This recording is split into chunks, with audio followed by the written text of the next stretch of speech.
So we do use it for, well, Aura is a massive implementation. So we do use it for call accounting. We use it for our call centers. We use it for our emergency calling, um, crisis alerting in the building. Just about anything breathing in and out of that company is going through Aura. Well, I would have to say that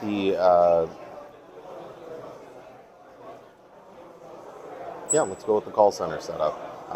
Agents, skills, vectoring, you can, if you program it well enough, eliminate a lot of work for yourself, be pretty much hands off, and you can leave the management of the system to itself. Kind of set it and forget it. The product itself,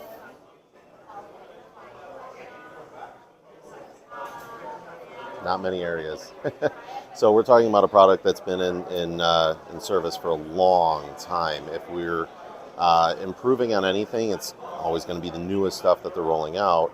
For instance, on 10.1, they just started finally loading a bunch of extra features for SIP that were on H323.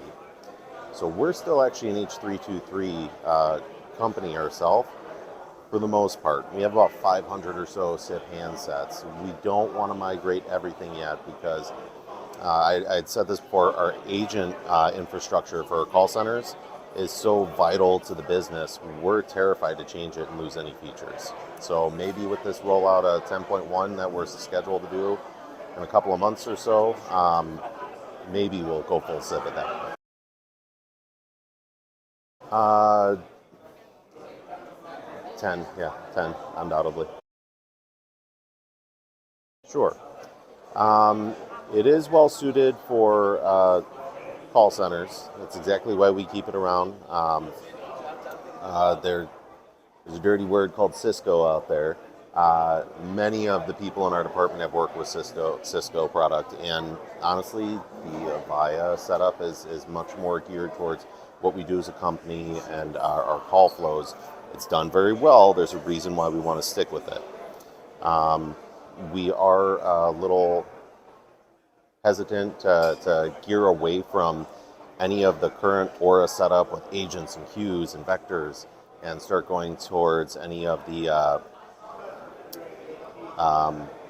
more cloud-based infrastructure, just because we are very well attuned to what we're at. We like working in there. It works so well. We don't want to change it.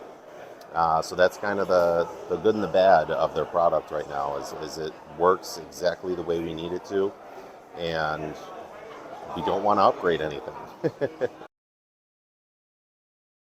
Other products like this, I come from another company that had a lot of Cisco products that had, how should I put it, web GUIs that would help quick configuration in these things.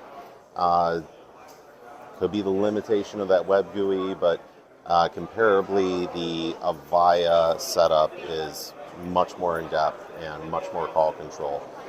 Sure, you have to be a little knowledgeable on it, but 6 in one, half dozen in the other. Everybody just uses different terms. Blows it out of the water. As far as a negative impact, on surface level, not too much. Negative impact, we'll go right into that. And we had the scare, 8 months ago, where we didn't know if Avaya was a product we were going to be able to continue with. But after this conference, we got the warm and fuzzies back that this is a product that we can keep for a number of years, and they'll continue to grow and keep on upgrading it and stay current. So we'll be sticking with that. We wouldn't be who we are without it. I can guarantee that.